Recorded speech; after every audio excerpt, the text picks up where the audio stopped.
eh, meminta pendapatnya Bapak gini terkait dengan pembuatan modul ajar. Kan sebelum kita membuat modul ajar, berarti kita dulu harus melakukan sebuah asesmen diagnostik. Karena dari bahan itulah akan menjadi acuan kita untuk membuat modul ajar kita sesuai dengan kebutuhan murid. Nah, bagaimana pendapatnya Bapak jika membuat modul ajar itu langsung utuh gitu, atau bagaimana Pak? Apakah pembuatan modul ajar itu harus dibuat step by step sambil kita mengajar, sambil kita mengevaluasi, merefleksi hasil kebutuhan peserta didik, atau bagaimana Pak? Atau kita membuat modul ajar beriringan seperti itu? Baik. Karena saya masih sebuah muncul kebingungan dalam benak saya.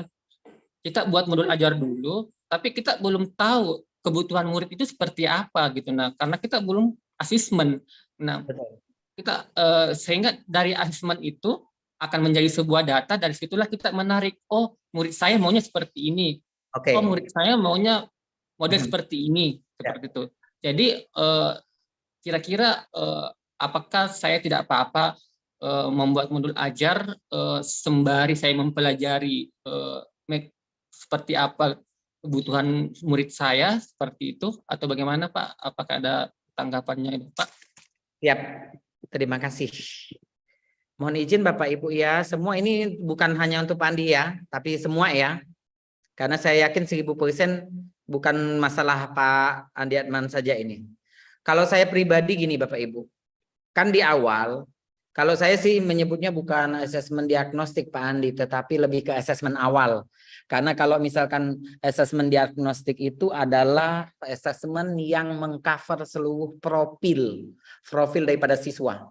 Jadi kalau profil itu terlalu lama. Jadi asesmen awal mungkin secara mudah saja ya, misalkan apa yang paling disuka gitu. Ketika belajar itu, ketika memahami sesuatu itu seperti apa gaya caramu memahaminya gitu. Terus lagi apa yang paling suka dipahami, mata pelajaran apa yang paling disukai gitu, dan lain sebagainya. Itu saja dulu informasi awal. Nah, untuk di kelas 1, misalkan kelas 10 ya, kelas 10 di awal perlu Pak kita mengadakan di pertemuan pertama itu asesmen awal. Jadi jangan dulu masuk ke materi, asesmen awal dulu. Perkenalan kah? Sekaligus perkenalan kan kita mengobservasi.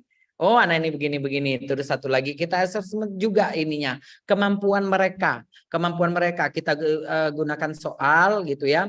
Apa namanya tes item gitu ya untuk kemampuan kognitifnya. Nah, dari situ kan kita sudah tahu nih. Nah, di tahap pertama itu pengenalan dan sebagainya. Nah, sehingga Bapak boleh merancang modul ajarnya dengan asumsi awal. Asumsi awal itu ya hasil observasi tadi. Karena gini Pak, kita menilai seseorang itu tidak bisa dalam satu kali pertemuan. Misal kayak Bapak, pertama kali ketemu dengan Pak Andi. Pak Andi ini misalnya kan mudah nih diajak kerjasama.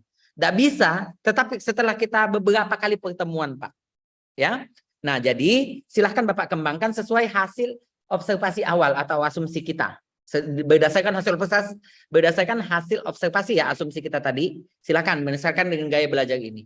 Nah, setelah kita laksanakan, ya tentunya tidak sesuai kadangkala. Tidak masalah, tidak sesuai. Yang ada, makanya di situ ada di bawahnya itu ada refleksi. Oh, tidak maksimalnya di sini, di sini, di sini. Nah, hasil dari refleksi Bapak ini itu menjadi landasan dasar Bapak untuk melaksanakan membuat modul ajar di selanjutnya.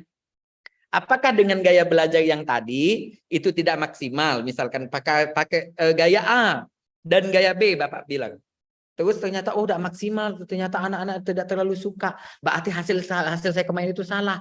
Nah, setelah Bapak coba, kan kadang-kala kita ketika siswa kita kayak tidak menarik, akhirnya kita ada ide spontan kan? Kadang-kala untuk mengarahkan mereka. Wah, akhirnya mereka tertarik. Nah, maka berarti ini kemarin begini. Jadi begitu Pak. Jadi saya ini kan boleh saja sangat dianjurkan untuk kita membuat perencanaan dulu untuk masuk ke kelas. Ya. Tapi di pertemuan pertama tidak usah dulu masuk belajar. Hanya kayak kita tes sedikit. Kalau misalkan Ibu Bapak biologi atau kalau saya bahasa Inggris gitu kan. Oke, let me introduce I will let you to introduce yourself in English. Nah, kita kan sekaligus kognitif mereka saya ini bagaimana dan lain sebagainya kan. Nah, itu sudah informasi awal. Baru kita rencanakan. Nanti setelah proses pembelajaran itu akan terlihat, Pak. Lama-kelamaan kita akan lebih mengenal siswa kita. Mungkin kita akan mengenal siswa kita itu lebih kurang 2 bulan, Pak, Bapak Ibu. Setelah kita intens ketemu, baru nanti kita secara rampung kita bisa memantapkan hasil observasi tadi. Itu. Jadi tidak masalah Bapak di awal tadi kita observasi dulu, assessment awal, terus kita rancang untuk di pertemuan kedua, dan tadi nanti setelah kita rancang tadi kita laksanakan, oh ternyata kurangnya, itulah refleksinya. Hasil refleksi di pertemuan kedua tadi sebagai landasan Bapak untuk merancang di pembelajaran selanjutnya. Jadi tidak masalah berubah. Ya, yang penting ada hasil refleksinya. Intinya gini, Pak. Intinya Bapak sudah menjanjikan saya A, tiba-tiba tidak jadi. Kalau Bapak tidak komunikasikan dengan saya, kenapa tidak jadi? Pasti saya kecewa dengan Bapak, kan? Istilahnya gitu. Jadi salah satunya kenapa Bapak berubah modul ajarnya, bisa saja karena tadi refleksi, begini-begini. Itu yang ininya, maka selanjutnya diperbaiki. Ya. Oke, Pak? Oke. Jadi gitu. Siap. Jadi Bapak Ibu, kita tidak bisa menilai siswa itu hanya 1-2 kali pertemuan. Sama saja kita dengan anggota atau kolega kita. Kalau baru-baru kenal, bisa kita salah nilai. Oh ternyata setelah lebih akrab, oh orangnya ini begini nih. Wih baik rupanya dia nih. Di situ Bapak Ibu ya. Jadi sama dengan siswa kita tidak bisa menilai mereka secara dalam waktu singkat. Makanya tadi kita kan intensif minggu ketemu, akhirnya nanti dari guru lain ada ngomong begini, dari guru lain lagi ngomong ini, guru BK juga begini. Nah begitu, jadi akhirnya terkumpul informasi, akhirnya lebih kurang Bapak Ibu akan lebih 50% kita mengenal siswa itu 2 bulan setelah kita mengenal mereka. Setelah intens kita berinteraksi di situ, baru nanti setelah itu baru kita agak merasa mantap. Dan kalau boleh saya sarankan Bapak Ibu, ini salah satu yang sangat perlu diinikan. Hasil penelitian saya menunjukkan bahwasannya di modul ajar atau enggak di RPP itu terlalu banyak langkah-langkah pembelajaran. Oke, terlalu banyak langkah-langkah pembelajaran. Jadi misalkan dalam satu kali pertemuan 10 sampai berapa belas langkah pembelajaran. Baru Bapak Ibu berharap semua siswa aktif. Bagaimana satu siswa itu satu kali pertemuan itu kan satu kelas 30 sampai 40 siswa kan? Apakah bisa 11 langkah tadi dilaksanakan oleh semua siswa?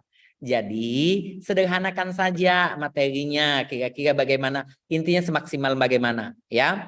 Nah, misalkan kayak begini, saya kasih contoh begini Bapak Ibu. Satu, ini kan sama ya, cuma bedanya ini poster, ini video. Karena tadi gaya audio visual dan juga audio dan visual. Nah, 1, peserta didik menyiapkan. 2, peserta didik diarahkan untuk mendiskusikan materi yang telah disediakan dengan teman sebangku. Mencatat hal-hal. 4, menyampaikan hasil. 5, mencari kosakata yang sulit. 6. Jadi di situ Bapak Ibu selesai ya. Karena di sini tadi jangan terlalu banyak langkah-langkah pembelajaran. Pokoknya kalau memang cuma 4 langkah pembelajaran Pak Adi ya, tidak apa-apa, sehari itu 4 yang penting semua anak kena giliran. Usahakan setiap siswa dapat giliran pada setiap pertemuan. Karena kenapa Bapak Ibu? Kita bangun dulu kebiasaan berani mereka untuk menyampaikan pendapat. Kebiasaan mereka untuk maju ke depan. Kebiasaan mereka untuk berdiri di depan teman-temannya. Maka dengan membiasakan ini Bapak Ibu akan tercipta mereka aktif. Ini sudah saya terapkan 2 semester dan hasilnya di terakhir saya yang paling signifikan itu semester lalu. Mahasiswa saya di pertemuan 1-2 sampai pertemuan ke-7 belum terlalu aktif, cuma karena kontrak saya mengharuskan mereka aktif, bertanya dan lain sebagainya. Di pertemuan setelah UTS, baru di situ mereka, ayo siapa mau angkat tangan.